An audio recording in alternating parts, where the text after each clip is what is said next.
Alrighty, I'm going to get this show on the road so we can get to the good stuff, the motions and the passings of the council meeting afterwards.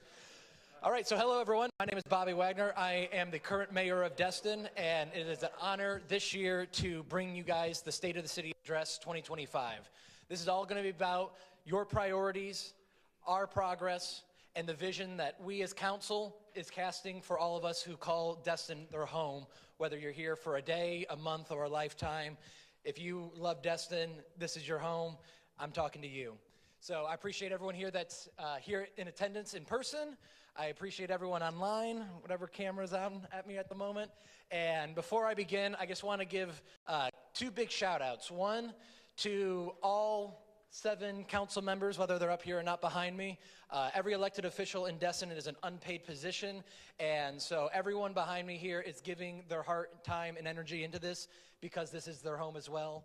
And to the right is the staff members, the leadership team, that are with us every step of the way, even when we're not here.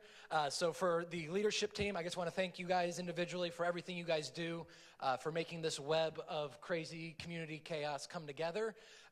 And what you don't see is quite literally the 100 other staff members that help support this city every year, every day, week in and week out. So before I begin, the council, the staff, this is everything that we've done collectively. It is just my honor tonight to present it and be the Queen of England and be the tip of the spear and present on everything. So I just wanted to give kudos where kudos is due, and this staff that we have here is something very special. And the reason there's going to be so many slides and projects, I'm going to go very quickly, is because of this exceptional, overqualified, skill-based team that we have up here. So with that, we will roll and go into it. All right, so here's my little recap before we get into the fun projects. Just some things that happened this last year that I just want to point note to that would be way too much of a bullet point to put on a slide. First and foremost, the city turned 40 years old. I'm 30 years old, so the city's only 10 years older than me. So if you think I'm young, the city's basically just as young. And in that photo, it's representing Destin's first drone show put on by the one and only Dr. T, who really put it together. And so that was something that I've really been wanting to do. Most often, government has to be the pioneer because no one in the private sector would dare put their hard-earned money towards something new without any kind of reservation or knowing that it would work. So the city staff put months and months of hours in making sure the regulations, in this case, were all clear through Eglin, the FAA, the city, the tower. Just for how cool it was, there was more paperwork behind it all than I cared to admit. The city of Destin became the first city in the state of Florida, I don't care what they say, to be a veteran-safe community. So we had hundreds of locals sign up, dozens of businesses sign up, and collectively we are now becoming the eyes and ears to make sure that veteran suicide, active or veteran, we take an open approach to making sure that the people who have served our country are taken care of, even if it's in line at a grocery store or in a crisis situation that our locals know what to do. The Destin High School got a new old baseball field, and that was them celebrating. Taylor Swift wrote a song about us. And we're doing a whole bunch of projects, which is the roundabout, and of course Publix. I've never seen so many happy people in a grocery store than the opening day of Publix. You guys are absolutely ridiculous. So with that, let's get rolling to the real State of the City address. All right, so this is 2 years in. So the only thing that I'm going to bring this to on my behalf, is I'm 2 years into this 4-year term. And so when we went and door knocked all these thousands of houses and met all these people, we realized, just like the city knew intuitively, that we have districts. Who would have thought? And so with that, while we are door knocking, this is my opportunity to let you guys know that while we were listening then, we still remember now. And I'm going to go through everything that you told me that was most important to you per district. We're going to let you know where we're at with that and where we're going to be moving forward. So we're 2 years in, and this is what you told me. So we're going to start with West Destin. This is also our trial run, so I'm realizing that the special effects here are slow to go up. So welcome to West Destin, the place where it all began as far as Destin heritage is concerned. They squatted here before it was legal, and then they became the founding families around this. And I highly suggest everyone check out the museum if you want to learn all about the families and how this little sleepy fishing village got the name and got a couple of utilities that we love to do with today. So next slide. All right, one of the biggest things that I heard was improving our parks. They were sleepy, they were dangerous, they were tired. There was Clement Taylor Park, Joe's Bayou, Mattie Kelly Nature Walk, Buck Destin, all these things needed things.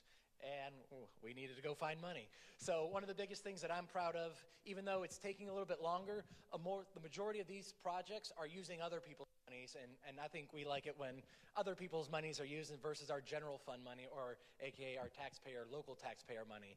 So hit the slide. The first one up is going to be Clement Taylor Park and what's coming online. This was federal dollars from the Restore Act and also some stuff from BP Oil. And so with that comes this $1.7 million project where we are only truly contributing about 70%, $700,000 to this project. It's going to be a complete facelift for this beautiful historic park. The playground, the pavilions, the parking lot, geez. Ugh. There's the hook. It was a pleasure being your mayor. So the exciting part is, while this has been years in the making, it's going to be construction starting this year. We have everything in place now, and we're waiting for the state treasury or the federal treasury to then approve this and move forward and really get this thing off the road so we can get the contract going. Next slide. The next one up is going to be the boat ramp. This one's been in the news a lot lately, and what this is all about is allowing for our boats that are going to be going into the water a much smoother process. In addition, the old cement factory, which I used to climb that hill, is now turning into what should be an actual park. And again, the most proud moment of this is going to be through the NRDA, aka the BP oil spill money. They're providing $12 million, so everyone thank your local BP oil spill provider in this beautiful park renovation. In addition, we're going to the state appropriation this year to help with some stormwater. While it's located on this parcel, this is actually going to be helping First Street and a lot of the communities around Mattie Kelly Nature Walk in the wetlands there. So we're trying to double dip here and bring a beautiful park together while trying to increase our infrastructure and help the residents in the area with stormwater runoff and management. Next slide. All right, this is what AI thinks the bathrooms at Buck Destin are going to look like. I don't know what they're going to do with all those urinals. But I couldn't find a photo of the bathroom that's going to be created, so instead, nice little placeholder for the Buck Destin Park. Right now, there's basketball courts there that are constantly being played on. There's 2 tennis courts tennis, pickleball, your choice, your fancy. I'm not going to argue which one's better. But what we know was missing was all these people had to hold it if they wanted to stay at this park. So I'm very thankful for staff to get this through, and actually our old city engineer for making this happen, Ryan. I think this is his one project that he's going to get pushed through while he had his time here. Next slide. All right, the next biggest thing was filling in the gaps. I'm a runner. I know a lot of runners, so I might be biased in this, but at the end of the day, we have a lot of sidewalks that lead quite literally nowhere. They lead to grass space, and that's because, again, Destin's very young, and we inherited a whole lot of infrastructure that we wanted or maybe didn't want. And so a lot of things that were missing were the sidewalks, the bicycle gaps that really make a community safe to walk around, get to school, and everything in between. So filling in the gaps is the major thing. Hit the slide. And this is through our mobility fee study that we've identified quite literally every gap in sidewalk in the city of Destin. I've hyper-zoomed in on West Destin since y'all were the ones who really expressed the lack of mobility and safety in pedestrian walking. So really just highlighting, again, a project that has a lot of things going on and hyper-focusing it down to I listened, we heard you, and we're working on it, and there's just several different ways to make projects happen. So while there's a lot of different things that happen up here, know that your voice and your concerns and the projects that you guys asked us to accomplish are being done. It just might not be in the most straightforward way than you would probably like it to be. But that's government for you. Next slide. All right, West Destin, the Sun Trail. I've been beating my head against the wall on this. I think this is just one of the biggest opportunities for funding that we have. There's a regional group of government above us called the TPO. That's for another meeting, but at the end of the day, we share it with Okaloosa and Walton County, create the Transportation Planning Organization. Those 3 red squares aren't just my priorities, it's the region, these units' priorities for the Sun Trail Network. It's got a lot of money in it right now, and quite literally, we have the top 3 priorities for Okaloosa-Walton County when it comes to Sun Trail Network. All 3 of them are within our 7 square mile city. So I'm very excited to bolster up. I consider this almost the Greenbelt Trail of Atlanta for our little sleepy coastal village here when it comes to mobility. So this is what I'm thinking as the skeleton or the backbone of mobility in Destin. And through this, we'll connect all those missing gaps, and collectively together, we'll create a mobility that allows people to get to where they want to be, whether it's the parks, whether it's a restaurant, whether it's going to the harbor. It's a place to go where you're biking, walking, pushing your stroller, walking your dog. Everywhere will be an accessibility for you when it comes to multimodal in Destin. Next slide. All right, stop cut through traffic in residential areas. So here's the quagmire one. Fix the traffic, they said. But also, don't let it go in my neighborhood. So now we're trying to juggle 2 things that both have very, very real merit, which is we need to figure out how to get across town connector, there's my little foreshadow, while also making sure that we strategically design the streets what its main purpose is. That street could be for residential, pedestrian, community quality of life, or it could be a slow flow to get people across town without so much stop and starting. So next slide is where I'm going to explain where I'm hoping to go with council if they nod and give me some helpful direction with this.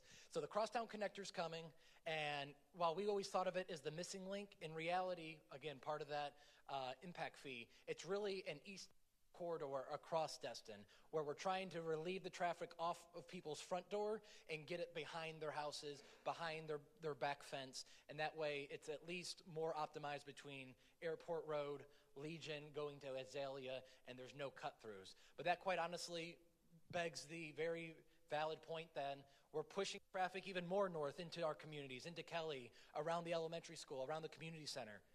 I agree, I don't want it there either. But what we need to do then is design our roads to design a smoother transition from what is perceived to be a way to get across town to now a perceived, this is a place where people live. And to do that comes through designing simple designs. Next slide. It all comes down to something that's colliding with us right now. Last year, one of the biggest things that I'm proud of, and probably the least sexiest thing, is that this council approved to redo all the paved roads in Destin. 70% of our roads are over 20 years past their shelf life. So we've been kicking the can down the road when it comes to infrastructure and roadways in Destin, but I want to take that one step further, at least in some of these roads, and provide different striping, different mechanics that are very low nominal cost that we're already going to pay in restriping these roads once we repave. But in doing so, this allows us to really designate the speed. It's one thing to have a speed limit sign. It's another thing to design the speed of a road to make it to where people can't obviously go any faster without truly feeling the G-force or feeling they're in the wrong. We all know that it's easy to go 40 on Airport Road, and that 30-mile-an-hour sign probably didn't help many people feel difference in speed.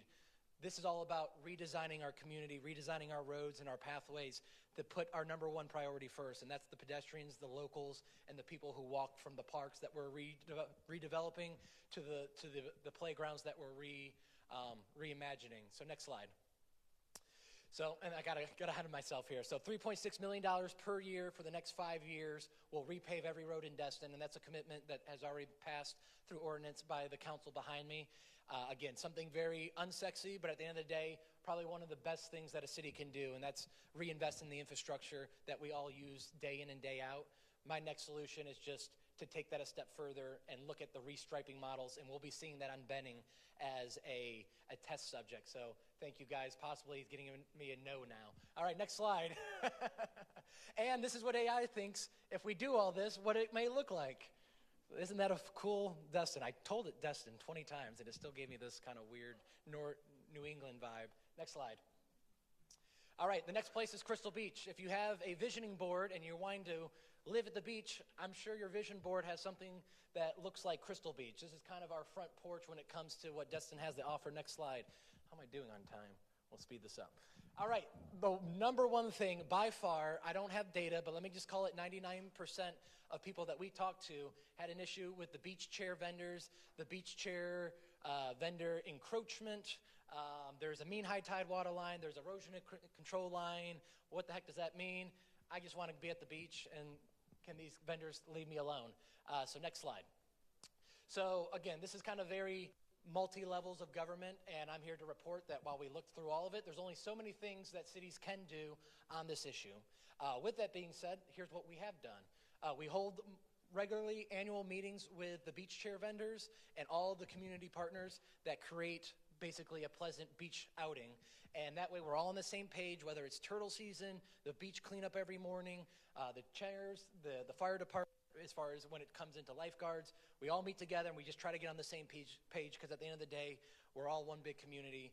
It's easier to point fingers. It's much harder and more rewarding if we can come together and figure out our differences and push forward anyways. So in addition to that, the first beach chair company actually got their first fine, and the judge held that fine. So we actually have some legal roles to play when it comes to when people do misstep over these. We've actually showed that we do have some teeth and that we can at least toe the line that this kind of quasi-government statute has given us, and at least have some kind of line in the sand. And other than that, we can look at GPS equipment if we really want to get technical, but I think if we start fighting over inches, we start losing community, and at the end of the day, we're trying to make a pleasant beach outing for a local or for the tourists that are spending and wanting to create memories here in Destin. Next slide. All right, this kind of goes hand in hand with the public beach ones because it's all about we need more public beach access. If it wasn't the beach vendors that were the issue, it was we need more public beach access. And so this is what people told me in Crystal Beach, and cue the slide. We got two of them coming up. We got Crystal Beach.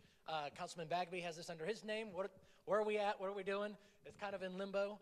I wish I could report that it's done, but sometimes things happen and there's a holdout. We might have it, we might not have it. So at the end of the day, I'm sorry to report, not everything up here is going to be rosy. Start date is TBD. And hopefully soon we'll at least have a knowledge of what kind of park are we going to be moving forward with. Roll the next. This one does have a start date. It's out on the streets right now. This is Tarpon Beach. This is probably the more clean slated one. It's over 300 feet wide of beachfront access, and it's out on the streets. So if anyone feels like they can build a beach park, go put your bid in. And so this will start hopefully spring, summer. I put fall just in case because that's what it's officially saying on the screen. So just in case, we're saying fall. You never know with government.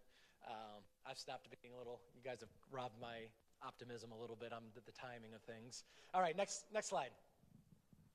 All right, short-term rentals. This is going to be the same for Crystal Beach as well as you'll see later in Holiday Isle. Obviously, it's the short-term rental areas. It's south of 98, but there's still a quality of life that we need to balance here. So the overflow trash cans and noise ordinance, what we've done is now we have a sticker. What does a sticker do? It basically means we slap it once, we know we've warned them, we slap it twice, and here comes the fines. And so now we're just really taking a little bit more proactive approach with our code enforcement. A little simple can go a long way when it comes to repeat offenders. Will clearly be seen on the trash can, and as things don't get resolved, we'll know to really work with them on a one-to-one basis, and that fine really gets people whipping into shape. So next slide. The answer being is we have a proactive code enforcement now, and every dot is a proactive enforcement that code has done in the Crystal Beach area above and beyond trash cans. It could be noise, it could be anything, it could be a sign. There's several things, but so now, see something, say something. Now it's, see something, warn them, and then, or fine them. Next. All right, this is where I used to rent before I bought a house in West Destin. I was renting in Holiday Isle, so this is like my home away from home that sometimes I wish I could go back to and paddleboard in the mornings. So the big thing here was the public beach facilities. This is talking about Osteen and more importantly Noriega Point. This is all kind of getting wrapped up into one project at the Noriega Point. Again, BP oil spill money with DEP role. And so all that comes down to is the bathrooms, check. If you guys can imagine with me, where the parking lot was, there was a roundabout, then a parking lot. So like people were going into the parking lot realizing there's no spaces, and then how do we use the roundabout to turn around, kind of like backwards. So now the road, all the parking, and then a roundabout, who would have thought, and then the bathroom facilities at the end. So this park really checks all three boxes that I heard in the Holiday Isle area when it comes to that area, public safety, public hygiene and health, and all that good stuff. Next slide. There's short-term rentals again, same thing, different place. Hit it. All right, and there's all the proactive enforcement, and you get a little cheat sheet into West Destin, I guess, a little bit as well. But again, we want to be code compliant, not code dictators. At the end of the day, we're here to educate first. We're here to help our neighbors. We're here to help the locals get through hard times. This isn't a gotcha game. This isn't where we get rich quick. We can make $100 off this, or we could go find quite literally hundreds of thousands of dollars of grant money over in Tallahassee. So I'd prefer to spend my time over there and just help our neighbors out. The stick in this instance is really just for those repeat offenders who are now imposing quality of life on their neighbors. Next slide. All right, clean the harbor. I did that a lot physically, so why not work it on the policy side now as well? So this all comes down to water quality as well as what we see when we look out into the harbor. And I'm a big proponent of it. I see John Stevens was in here somewhere. I want to thank him for these next slides. Roll it. Oh, there he is. All right, here's your slides. So me and John are big proponents of the mooring field. This is all about making the delinquent vessels out there, whether they are a rogue vessel or they're out there and they're just basically camping. The end of the day, a lot of those vessels may or may not be discharging their waste properly. I'll leave it at that. You guys fill in the blanks. This mooring field allows us to have anchors, basically parking spots, and basically gives us a seat on the table when it comes to the overarching map of the Gulf of, which one am I going to say? America? Okay, I'm saying America. All right. This is on the fly. Around the horn of the Gulf of America, a lot of 1% vessels go from Texas down to Clearwater, down into the Bahamas, and quite literally the Panhandle and the Bend area really has none of these mooring harbors. A lot in South Florida, a lot in Texas, but there's this gap. So above and beyond just the economic value of this, it allows us to have more control over the harbor. It allows for a harbor master. It allows us to have some jurisdiction and some true control over this area above and beyond what a code boat can do. And more importantly, it brings safety, health, and a whole lot of economic vitality to the harbor. So I'm hoping that we this year can push closer towards seeing this in resolution form to go through the process at the state level. And this will be up for discussion. So we have a visioning session coming up this Friday. And so this is my little plug for whether there's an idea up here like this one or anything that I won't mention during this presentation. Please let our council know, council@thecityofdestin.com. That is council@thecityofdestin.com. Vision session coming up, and that is where we create our priority list for the next year and the next 5 years. And so this can't come at a better time as far as State of the City recap. And then this Friday moves into where we're going next. Next slide. All right. We're actually 5 minutes out. All right, we might actually make this. All right, the harbor. I would say quite literally where the heritage began for Destin. The fishing fleet, the sail nets, the sign nets, the bad way of fishing, the good way of fishing, all the ways of fishing. We figured it out here in Destin. Hit the slide. All right, and the one thing that we can all agree on, winner, everyone's number one is traffic. And so next slide. So this is going to be a holistic approach, traffic, of course, in the harbor of Destin. I picked this because this is where the 4-laning is. There's 6 lanes in the east side of Highway 98. The west side has failed the feasibility study at the state, a.k.a. to buy the land all north that we would need to expand the 4-lane into 6-lane would cost more than the bridge, the new bridge of Pensacola, just in land acquisition alone. So the state shelved that, and now we're into alternative 4-lane mode, which basically means how can we optimize, how we can create technology to improve the traffic flow, as well as other modes of transportation to make the traffic happen. So in the end of the day, there's 4 studies / feasibility reports and other engineering things that really accumulate to Stallman 98 intersection. And I think I got some backup up here behind me with council on this one. So I'm excited and pretty bullish that we can get this going. What all 4 of these studies have said over the past 6 years, whether the state did it, we did it, the region did it, whoever did it, we can all agree that there's congestion. Gee, thanks. 89 collisions happened in the past 4 years due to stop and go traffic, so fender benders. Basically 90 collisions in 4 years. That's quite a lot. and pedestrian safety concerns, multiple accidents, and several fatalities on this corridor, on this area. So again, a lot of things that can be preventable and designed out of this area. Proposed solutions that all four hold in common: median closures, so inside those medians, close some of them down and allow it to be more straight and a little bit more intentional of where you can do U-turns, or because you get this like 3 people in the median thing. I don't know if you've seen that, but it's basically a death trap. I don't know how they get out of it. Moving on, signal optimization, and we're talking about that as far as getting some more technology on the signal optimization. Pedestrian overpass or underpass, maybe both, who knows? But all 4 studies showed that an underpass or overpass would drastically improve traffic flow, because 30 plus seconds of the Stallman intersection is people pushing the button and then everyone walking back and forth. So you extrapolate that out both ways. There's a minute saved every how many minutes? And then that really turns into some hours of traffic being saved. I'll push this through a little bit. So there's a lot of projects here as far as how can we reimagine the Stallman intersection next. There's a, I think, 2021 interpretation of an overpass and what that may look like. Again, just something from a long time ago that they've already thought of. I think we were looking about going underpass, but go. All right, and then the land that we bought, the new bridge that's coming, if you guys don't know, I hate to be the bearer to tell you this, after the Brooks Bridge is done, guess who's next? Us.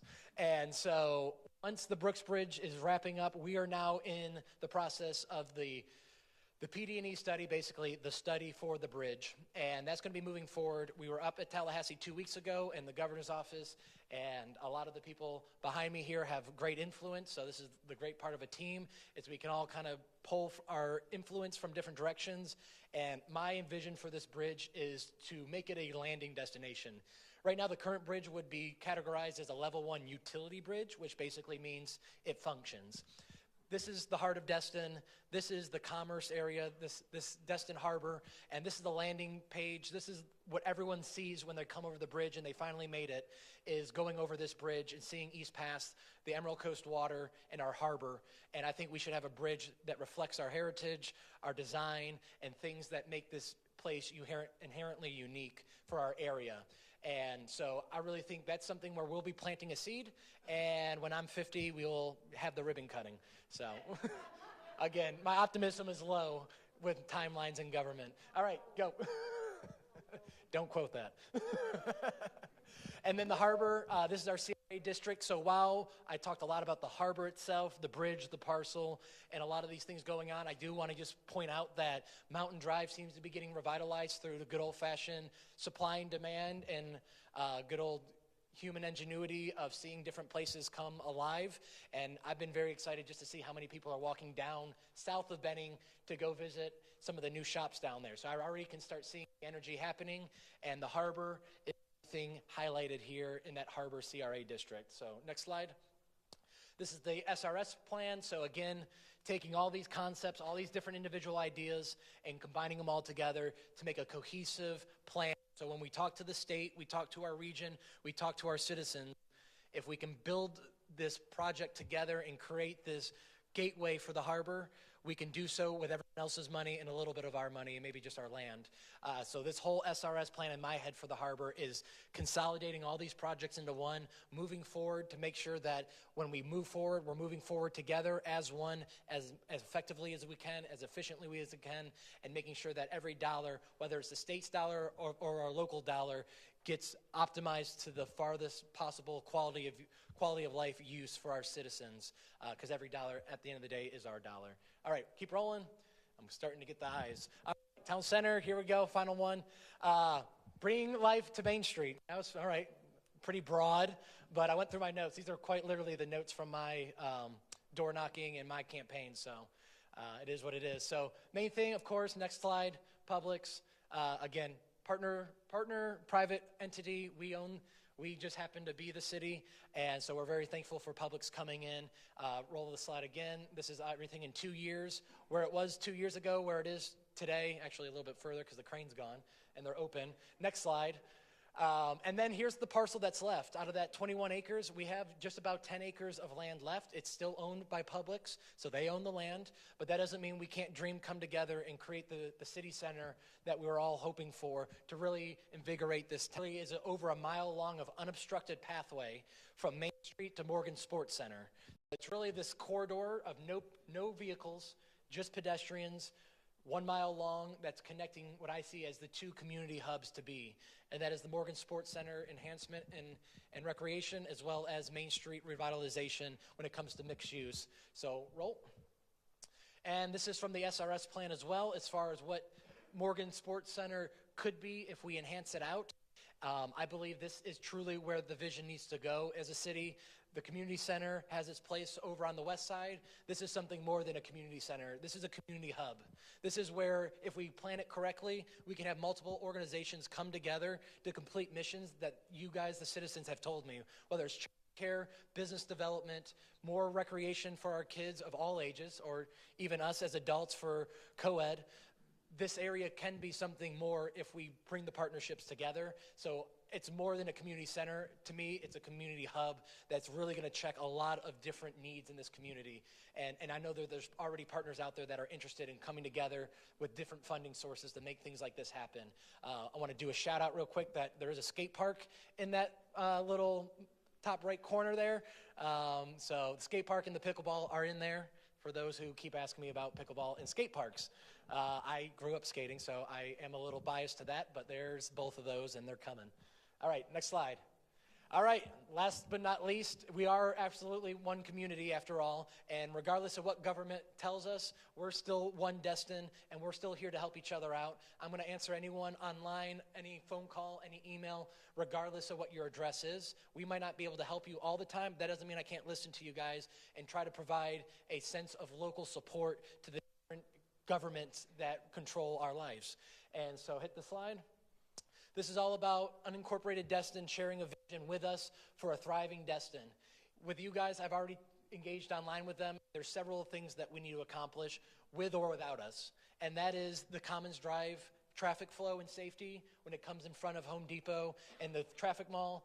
There's plenty of things to do on 98. Danny Werfel Way is going to get repaved here in a little bit. So really just letting you guys know that while annexation is one of my top priorities, with or without you guys, I'm here to support and help as much as I can in my role, even though you guys aren't reciprocating at the moment. So with that, I will move that along, and I just want to let everyone know that I will be door knocking where solicitation is allowed, and where solicitation is not allowed, I'll be hopefully getting invited to your HOA meetings to talk to you guys specifically, community by community, neighborhood by neighborhood, what annexation could mean for you guys, as far as you as an individual resident, your street neighbors, your HOA, and a whole block of your community. And I truly believe that there is a want and a will to bring everyone together, because a rising tide raises all boats. We see that every day in and out at the harbor, and that little acronym and that little metaphor is way so much more than what this can mean if we all unify under one Destin. And so I feel very confident that not only will this pass, but this will set us up to envision a Destin unlike anything ever before, because we will be together, we will have one voice, and together we can solve so many more problems, because the majority of these are single-family residents, and the biggest issue that they have is they need more recreational space. And I think they're out of land, and I think we have some space that we can build upon. So I think together we can do incredible things, not just for Destin today and tomorrow, but from 10 years from now and 20 years from now, collectively joining forces, going to the state, the region, the county, and making our voices heard, getting the dollars that are owed to us back, and just making sure that the vision that we cast for us is for all of us here that live in Destin and call this home. All right, and that's my big picture roundup. At the end of the day, all these maps are exciting to me, but they have no emotion, they have no heart, because at the end of the day, if they're not working to solve the issues that you guys told all of us about, then they're just a government map that may or may not actually help anyone. So I want you guys to know that every map that we show you, every issue that we bring up here, at the end of the day, we are absolutely doing our best to make what's right for Destin, the people who live here, the people who have businesses here, and the people who want to come and retire here in the future. So I just want to say a big thank you, because between the people, the places, and everyone else that make this place feel like home, it's because of you is why we are up here doing a very payless job. It's because we love this community. So thank you all for being here. Thank you guys online. And we are over time, so there will not be a Q&A session.